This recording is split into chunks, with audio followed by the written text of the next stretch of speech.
Hey guys, welcome to another commentary done by Diggity. A little bit of a stall in the hopefully that clears up. And I apologize for any noise in the background, also the lower resolution.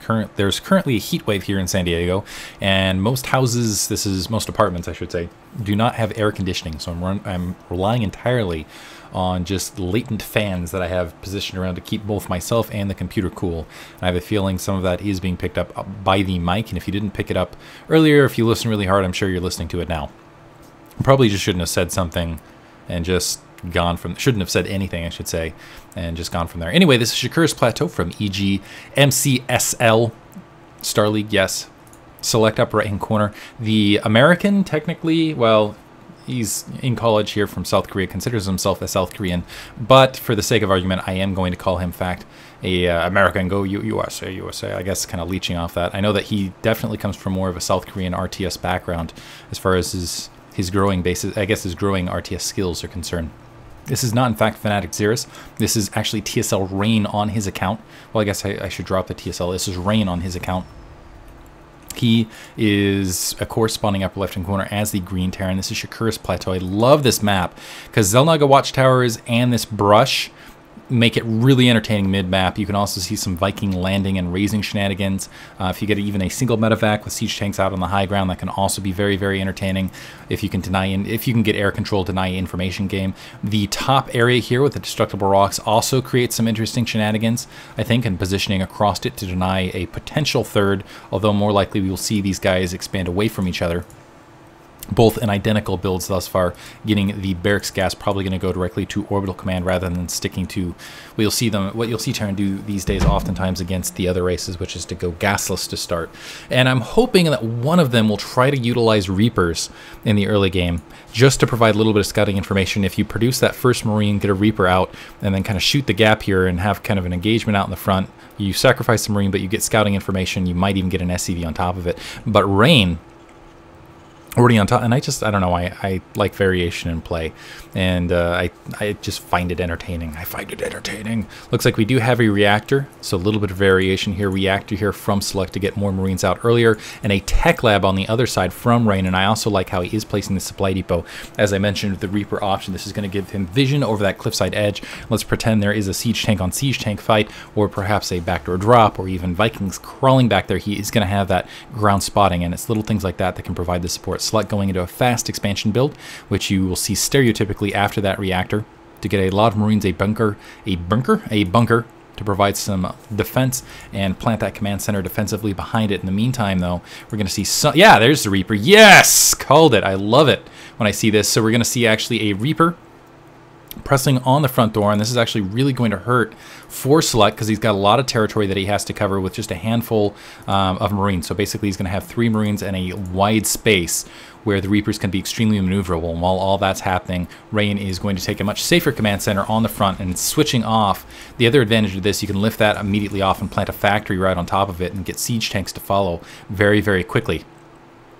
So I love seeing this sort of option. Of course, he is going to have a supply depot to kind of scout when things come in, but only a single Marine, 2 Marines now coming up. And keep in mind that Reaper very mobile, and on top of that, scouting information is going to be provided. There's 1 Marine down, that second Marine trying to hunt down, actually a mule pulling off. That's exactly what he didn't need to have pulled off. It looks like he is, never mind, not going to get an SCV kill. Still, I feel like worth it.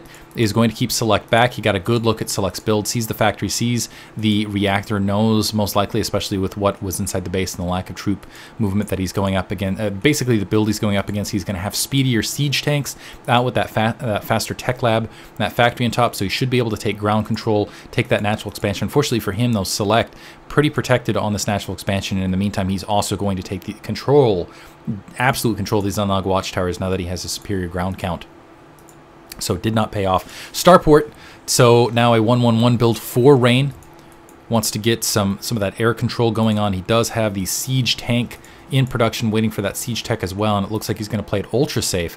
He's getting the orbital command, isn't even floating it down at this stage until he has that siege tech finished. Comps out in the opposite corner. Hellions actually being produced initially, and a tech lab on that barracks, probably going to see an exchange right there and an exchange down on that starport. Select being very, very efficient with this build.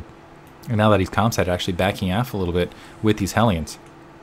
Thus far, Select with a slight economic lead, at least he should, is actually down a Harvester here, and is actually down a, wow, actually was briefly down because of the mule count, I assume. Otherwise, Rain, handful of Marines, he is going to have a siege tank out on the front to blockade here, and the 2 siege tanks should stop those Hellions. But the Hellions still can provide a bit of scouting information. They can dash around mid-game, but that siege tank count is really what counts when you're talking about just flat TVT and flat TVT strategy.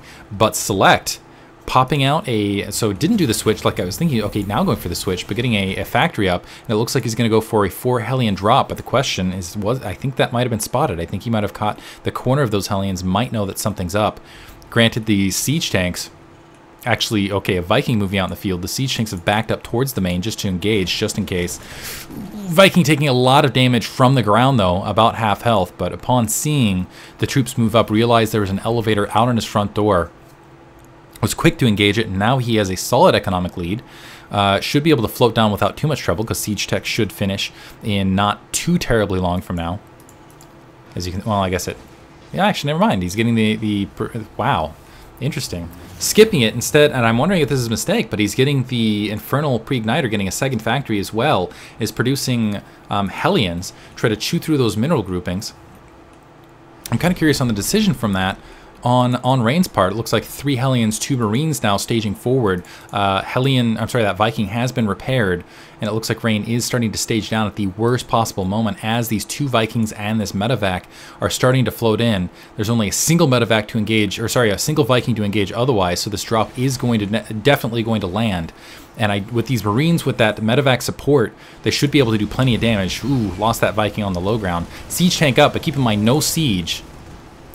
And with so many Hellions, they can do a ton of damage to those Marines, especially when they're bunched up and can do that kind of concentrated flame. So pre-igniter finishing, it looks like we're seeing double tech lab, and we do have a couple of Hellions out in the field to try to, I assume, and maybe that's just more of a defensive posture upgrade. They get that pre-igniter, so just in case anything lands, he can just send a couple of Hellions in, chew through any Marines that might have landed. And also have a speedy attack option to sync up as well. They're the medevac dropping on that top ground. I'm going to stop these 2 supply depots from finishing. Select able to sneak it back up and doing a good job dashing in and out as far as air control goes. But it looks like he's still just eking economically slightly ahead. And the question, again, is it just a flat siege tank count? Because keep in mind, the larger that grows, once you have a major TVT engagement, that is what really can make the difference. It's not the Hellions, it's just the flat siege tanks. Currently, Select does have air control, but again, down 2 siege tanks and is still just sticking, wow, going heavy factory. Is now got basically 4 factories, wow. Is not thinking about expanding at all, is thinking about just going for nothing but factory production, only 3.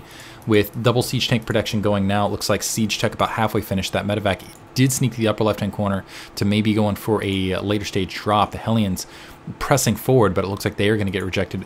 So very, very cautious on both players' part, just kind of shelling up. Select, I feel like, does have the option to kind of do this pin back drop just in case Rain over-dedicates with too many troops. He also has a barracks floating forward. But this is going to be a lot of mech very, very rapidly from Select. And he's going in, now it's kind of transition time for Rain. Is Rain going to have the opportunity? Well, never mind. Rain out with 5 siege tanks. He is going to have a window here where he's just going to have a flat superior siege tank count. The Hellions aren't going to make all that big a difference. The 7 Marines should be plenty to back that up, plus the 3 Vikings overhead. And also the keep in mind the pre-igniter upgrade can chew through those Marines very, very rapidly. And siege tech is finished, and we just see siege tech finished now just starting for Select. So this medevac is going to be absolutely key in pinning a potential attack back from Rain, where he has an opportunity to kind of dash forward. But if he doesn't hurry up and get a move on and siege tech finishes, he could be in trouble. Looks like Hellions dashed up. We're engaged, well, actually able to engage a little bit there. Man, how did they even get in there?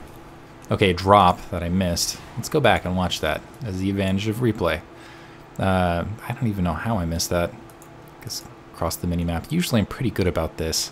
And I am embarrassed. Just flat embarrassed. It's a good thing this is more relaxed commentary. Engineering Bay just finishing here. By the way, okay, dropping Hellions pre-igniter upgrade. They dash up. Let's see how many SCV kills. Wow. Pin in the corner. This is actually a huge change of events. I wish I'd caught this the first time. So many SCVs getting annihilated just by those 2 Hellions and their drop. And it looks like Marines also planting down. That medevac not long for maybe. No, it looks like it is going to be able to sneak out. But a counter drop in the meantime back in the main. It looks like, oof, A lot of damage happening to Rain as well. So he lost several SCVs. And it looks like Select is going to... And I'm going to sneak back just again because there is that counter drop. So let's watch this counter drop happen. Okay, dropping right there. And oh my goodness, pre-igniter upgrade is there. Just as many SCVs dying. So tit for tat on both ends. And it looks like Select... Yeah, able to just completely turn around and do counter damage. The one advantage that Rain got out of it, and all of a sudden... Okay, never mind, the game didn't pause. Select pressing forward, feels like he's done enough damage, has a solid enough economic lead, and has a solid enough backbone as far as just the flat mech goes, where he can run up and engage this, and I think he's in fact correct. Ooh, Hellions on Hellions, but Select has the better positioning. This is where that brush can really play a big role. Select trying to siege up here on the brush. No, he's just going to press it forward and let the siege tanks do the talking. He can just charge straight through this, sneaking back a little bit because there's and as I say that, bad engagement position. Now going to siege up, double hit, plus the Hellion moving forward, trying to absorb some damage. Is going to be able to do so, but it is not enough. But keep in mind, Select, as far as a flat siege tank count, should stay ahead, is at 9 compared to 6. So as long as he dashes those Hellions in, absorbs a shot or two, he still might be able to press right through this. And it looks like some Hellions are going to be able to sneak around that back edge. Unfortunately, not getting very far, but getting a good look at that count. Interesting here from Rain, trying to sneak an expansion in that bottom left-hand corner. And it looks like another command center a little bit more safe from Select, and he's trying to aim to take that 3 o'clock location. But still no fourth factory. Still no fourth factory. Yes, you do have the starports pumping Vikings, and I think that is going to be the huge difference here, is that fourth factory just pump, well, 3 factories with siege tanks. It's this additional siege tank producing factory. If Select can keep up with it, with that economic output is really what it comes down to. It looks like it has been halted briefly here. Is still up 11 siege tanks to 8. Is getting an armory, a couple turrets just defend against potential drops that might be happening at any location. And also has firm control, looks like in the middle of the map. Oof, Vikings taking some damage as one kill is going to have to escape. So it has air control a bit too, and with air control might be able to sneak, yeah, is going to sneak into this brush. A barracks somewhere nearby, and it looks like he's going to do some damage to the front. It's going to, so close. You can just see just a ½ inch, not even that on the screen. Finally, some reinforcements from Rain going to be able to reject that. Needs to be careful, trying to unload some Hellions on the low ground. This is the problem, though, for Select, is because he has gone so infantry heavy, he needs to make sure he absolutely maintains air control, which he hasn't right now. 4 Vikings in the air, plus a barracks overhead spotting. And now Rain realizing, okay, I've got air control, he can't really get a good look at what I'm doing. I can see absolutely everything. While I'm going to do this, I'm just going to expand, and he can't press against me because he doesn't have the good visual knowledge to do so. So even though Select with, again, 14 siege tanks to 9, doesn't have the best information, and I love what Rain's doing, just camping on top of this to maintain that superior Viking count. And if he just keeps rallying Vikings here, he should maintain that count indefinitely. Excellent play. Yeah, and it looks like they are, wow, not even going to engage, trying to land. They were able to land, but still taking some damage. And while that's happening, floating forward, Rain has great vision here, despite the inferior siege tank count, but it's going to pay off for him because he should be able to transition this economy very, very quickly. Looks like Select, in the meantime, going to try to expand that bottom right-hand corner. More Vikings pressing forward to just annihilate whatever comes out of this starport, but you can just feel Rain starting to run away with this just because of that visual advantage. Comsat in the middle to get a good look, Select almost entirely in the dark. Very difficult situation for him to be in. On top of that, the factory count was in fact completely spotted from Select. A couple of Marines meandering in to at least try to force some of this back, but this barracks just sitting, seeing absolutely everything. Rain is going to be able to get economic control, or at least he should be able to get economic control. It looks like he's getting a planetary, or never mind, this is Select, getting a planetary fortress because just not feeling super safe in this bottom right-hand corner. The orbital command over planetary fortress advantage is going to be significant because of that because of the difference in mules, really. And on top of that, Comsat scanner sweep is absolutely immense.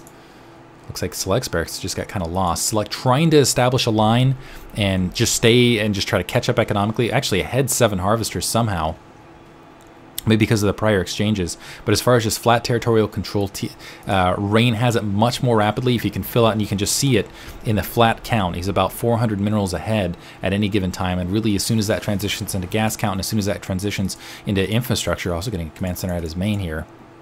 Soon as, actually having to rebuild that barracks that he lost to, that's a mistake, to continue to build factories. That hurts. Ooh, that hurts. So Select actually able to get a bit of reprieve here, taking out the barracks, slowing down the factory count, but Rain's supply significantly ahead here.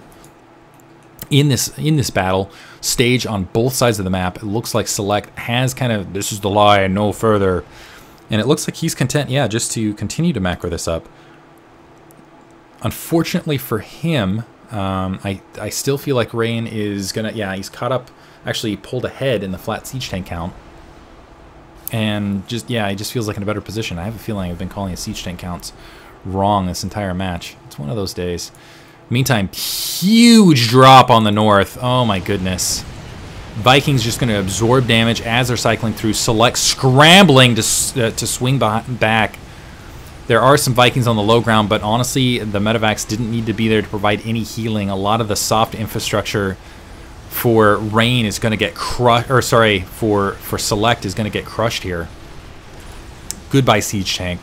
Hellions looking for their opportunity. Vikings also looking for their opportunity to land on top of this.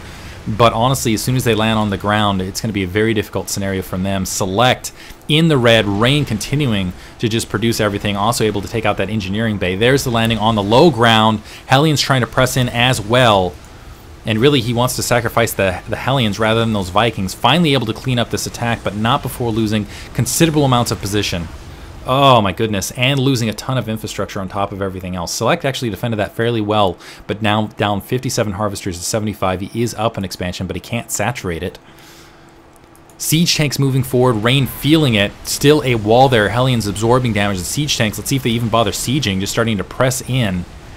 Yeah, not even bothering sieging. That might be a mistake. Vikings, oh yeah, on the low ground, finally sieging up. But Select able to press through this. Rain making a huge mistake there. Select charging in, feels the blood in the water. Vikings doing what damage they can, now lifting off. He might be able to establish a forward line, backing up, and I think with one fell swoop, has actually managed to sneak right back in this match, because even though he's down harvest, he's all of a sudden ahead as far as flat raw army count goes. And I think a lot of that, yeah, almost all of that is in siege tanks. So even though I may have missaid it this entire time, now Select ahead, 15 siege tanks to 5. And in a great position. Silly me. Oh, this is turning into a really fun match. Siege tanks now swinging down to the south for Select. He wants to take out these very soft, undefended expansions that will give, and that all of a sudden, Rain going to be in terrible trouble. Vikings also scouting overhead. They are unopposed. All of those Vikings expended for Rain in that drop in that back corner. Did not do enough damage there. Ooh. And it looks, yeah, actually, never mind. They're just going to stage the low ground. I was hoping they would just go straight up in, and instead it looks like Select going for kind of a wide berth contain. Hellions moving out here, and you can just see Rain in a very difficult situation. 3 Vikings, 3 healthy Vikings going to move up, going to deny that air control. That last Viking going to try to flee for its life. But Select, all of a sudden, in a great, great position. Needs to be a little bit careful, but man, he's got a lot of siege tanks comp-satting. Moving forward, Hellions leading, absorbing damage. Great engagement for Select. Waiting for, actually not even going to bother to siege, is just chewing straight through everything. No siege tanks left. Natural expansion, yeah, that's it. GG from Rain. Well played by Select. Hope you guys enjoyed it, despite the silliness in casting the heat. It does things to my brain. Yeah, thanks for listening. Hope you guys enjoyed it nevertheless. And again, NASL this weekend, check it out.